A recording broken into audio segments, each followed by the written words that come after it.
Pemirsa Satelit TV masih dalam dialog interaktif bersama KPP Pratama Purwokerto dan masih ada Bapak Agus satu ada Bapak Raden Agus. Pak Raden mungkin ya Pak. Pak Raden. Saya Pak Agus sudah Oke, aja Bapak nih. Raden, Bapak Agus. Iya. Oke ya. Oke, nah tadi kita masih membahas mengenai program pengungkapan sukarela ya Pak ya yang diadakan oleh DJP ya Pak ya. Dan juga yang kali ini sebetulnya apa sih Pak untuk program yang sedang dilaksanakan ini selama 6 bulan terakhir ya Pak yang masih berjalan sampai 30 Juni ini? Sebetulnya apa yang melatar belakangi program pengungkapan sukarela ini gitu Pak? Ya, negara Indonesia itu terikat dalam grup ya, negara-negara yang sepakat untuk melakukan automatic exchange of information, EIOI. Ada 134 negara yang beberapa tahun terakhir ini telah aktif melakukan pertukaran data. Ini hal yang terjadi setelah banyak negara itu menyadari bahwa dengan praktek penghindaran pajak di banyak negara itu, dengan adanya negara-negara yang dia menjadi tax haven ya, tempat berlindungnya para pengemplang pajak gitu ya, itu sangat merugikan, sangat merugikan ya. Jadi bukan hanya kita, negara-negara besar seperti Amerika atau negara-negara Eropa itu merasa bahwa sangat dirugikan dengan praktek yang seperti itu, sehingga itu dimitigasi dan berupaya untuk dihilangkan dengan cara apa? Melakukan pertukaran data. Nah, otomatis banyak data ya milik orang Indonesia ya di luar sana itu, baik berupa aset ya, properti, rekening, saham dan sebagainya itu telah diterima oleh pemerintah ya, Kementerian Keuangan dalam hal ini terhimpun di Bank Data Direktorat Jenderal Pajak. Nah, kemudian ada juga sesuai dengan ketentuan undang-undang itu, instansi, lembaga, asosiasi atau pemerintah gitu, itu wajib ya, diminta atau tidak diminta melaporkan transaksi-transaksi atau data terkait dengan perpajakan. Nah, di samping itu juga kewajiban dari lembaga jasa keuangan ya, non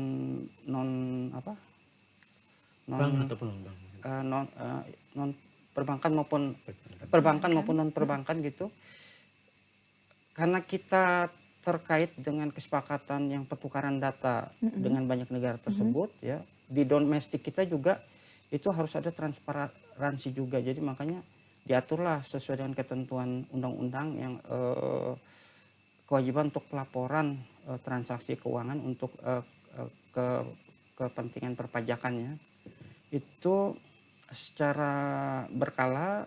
Jadi perbankan maupun lembaga jasa keuangan non perbankan itu melaporkan ke Direktorat Jenderal Pajak ya, saldo rekening nasabahnya. Dan sehingga dengan banyaknya data itu gitu, banyak stakeholder pajak ya, pemerintah itu menganggap perlu nih gitu kan ya, ada suatu program ya yang bisa dimanfaatkan untuk ya memenuhi pemenuhan kewajiban perpajakan yang apabila misalnya yang wajib pajak yang pernah ikut TA gitu kan, kalau dia dikenakan sanksi sesuai dengan undang-undang TA itu akan sangat memberatkan, karena wajib pajak yang pernah ikut amnesti pajak itu dulu kan sudah mendeklar dan itu menyatakan bahwa semua hartanya sudah diungkap. Diungkapkan. Ternyata masih ada juga nih yang belum. Nah itu kena konsekuensi sanksi tarif yang lebih tinggi dan ditambah dengan sanksi yang sangat memberatkannya. Nah, atas dasar itulah yang melatar belakangi program pengungkapan sukarela. Karena di program pengungkapan sukarela ini diberikan manfaat ya dengan tarif yang lebih rendah, dan ada lagi manfaat yang tentang data ya. Data ini tidak boleh dimanfaatkan untuk penyelidikan, penyidikan ya terkait dengan tindak pidana ya. Oke.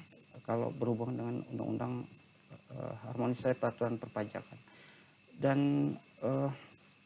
itulah di sini pemerintah ingin memberikan kesempatan kepada masyarakat, silakan ungkapkan secara sukarela. Karena kalau dia tidak mengikuti program ini, ya pakai ketentuan yang sebelumnya itu terasa amat sangat memberatkan. Oke.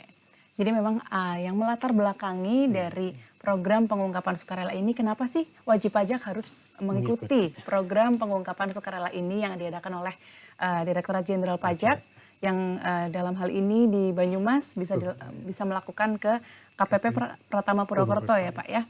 Itu adalah yang tadinya yang apa sih seperti investasi, saham, dan juga harta-harta yang belum dilaporkan baik yang di dalam negeri maupun di luar negeri, karena semua sudah terintegrasi, datanya sudah masuk ke Direktorat Jenderal Pajak begitu ya Pak ya.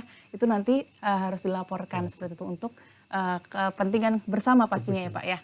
Oke. Ya, karena memang pada saat seperti disebutkan Pak Raden Pak tadi Raden, ya, data-data yang banyak itu setelah kita bandingkan dengan laporan SPT, WP yang baik ikut TA maupun yang belum ikut TA, itu ternyata ada bukan malah ada banyak gitu ya, harta-harta yang ternyata data di kita ada tapi di SPT-nya belum ada.